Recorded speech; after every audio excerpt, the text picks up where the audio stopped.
a man who's coordinating terrorism in his country of Pakistan. What's the solution for the MQM? Somebody else said earlier, didn't General Zia support the MQM? Just before we go back to your legal action, just give us a bit of the history of how this MQM was supported by the dictatorship.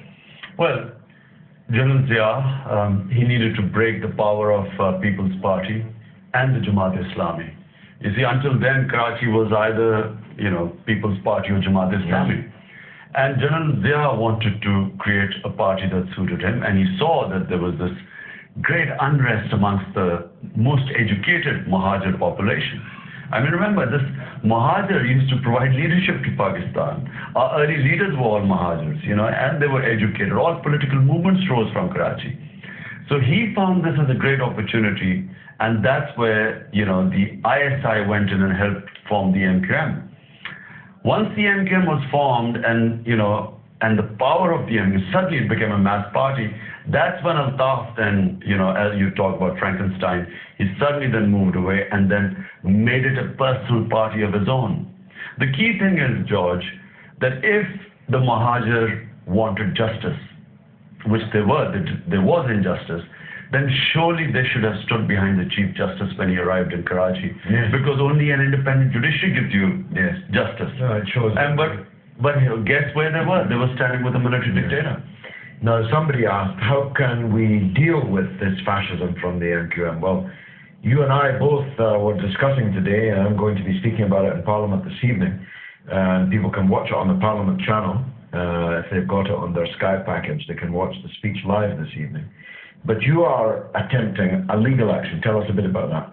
Well, there are three fronts. One is that I'm speaking to members of Parliament like you, and I hope to speak to David Cameron tomorrow. I spoke to Baroness Emma Nicholson today, from Liberal Democrats. And, we're going to ask our members of our party living in Britain to speak to their members of Parliament and explain to them this contradiction, that here is Pakistan fighting a war on terror. More Pakistani troops have died than 5 to 10 times more Pakistani troops have died compared to the British troops and Americans in Afghanistan. I can't even tell you the number of civilians that have died in fighting this war on terror. How do they explain to us Pakistanis that our biggest terrorist is living in London, and there's enough information on the website to know that the man believes in violence to achieve his ends? So how do they think that we in Pakistan cope with these? How should we treat these double standards? And so the idea is that not only fighting on different fronts, as well as legal action. And we have one of the guys who I really have the deepest respect for, a solicitor called Imran Khan, my namesake, and I'm very proud. He's same name as me. He's a great lawyer. Yeah. He's a great lawyer, and he's fought a lot of human rights cases. And I hope that he's going to represent us, and he's going to direct us how to take our legal action. Day after tomorrow is my meeting with him. Excellent. Now, you have a supporter here, many I think, Mohabbat, says we need the fearless leadership of Imran to take Pakistan to a new prosperous dawn. Now, somewhat to my surprise, in the beginning, your party didn't take off. You won a seat at the last election. You're now a member of Parliament. And the signs are that your party is becoming very much stronger. Well, George, let me just tell you, what I am attempting to do has never been attempted in Pakistan. That is, that a party comes into existence, and 5-month-old party is offered seats in Parliament, but refuses because that would mean becoming part of the status quo. Then again, the next time, General Musharraf, he's given an interview himself that had I joined him, had I stayed with him, I was his prime ministerial candidate. And our party refused because we believe that we are not there to become part of the status quo, but to actually bring about a socio-economic change. It's never happened in Pakistan. Every party has either been created by the military establishment, or it existed before Pakistan was made, the Muslim League. Although every Muslim League has been held by the military establishment too. The only party that actually went its own way was the People's Party. Zulfikar Ali Bhutto was with the military dictator for 8 years as his minister.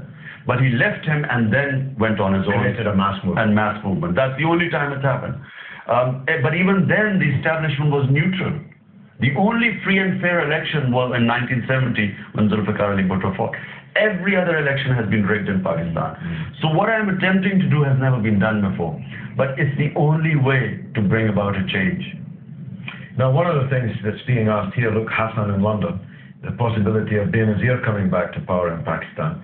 People will be asking, why can't all the democratic forces unite as one hand to smite this dictator and knock him off the stage? Is that happening? Can it happen?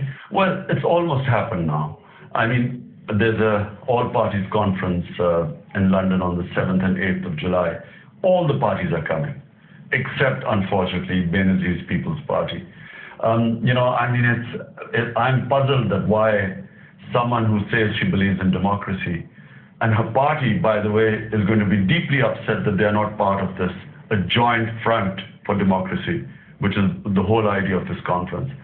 And why she even gives statements that she can talk to a military dictator, or there could be a possibility of a deal with a military dictator. I hope that she will join us. I hope she will become part of this front. But if she doesn't, I think it's she who's going to suffer. Because this tide which is now moving towards democracy in Pakistan, and let me say, it's the brightest time in Pakistan history. In my opinion, this is a turning point in our history. For the first time, we have the chance of an independent judicial system, something which my party came into existence for, rule of law, movement for justice. And now we feel that we're moving in that direction. Whoever doesn't join this, I think will be destroyed, be beached. Would you work with the People's Party or the Muslim League in a coalition as a texter? Presumably yes, from what you're saying. Yes, I mean, I think, first of all, we should be trying to first get rid of the military dictator and go for a democratic system in Pakistan. And this is a big fallacy in Britain, by the way. You know, Britain, the British establishment and the Americans, they keep thinking that if Musharraf is their man who's fighting these hordes of terrorists. You know, remember that during the Cold War, every military dictator or a tin-pot dictator was fighting communism then. Now they're all fighting Islamic extremism. Actually, they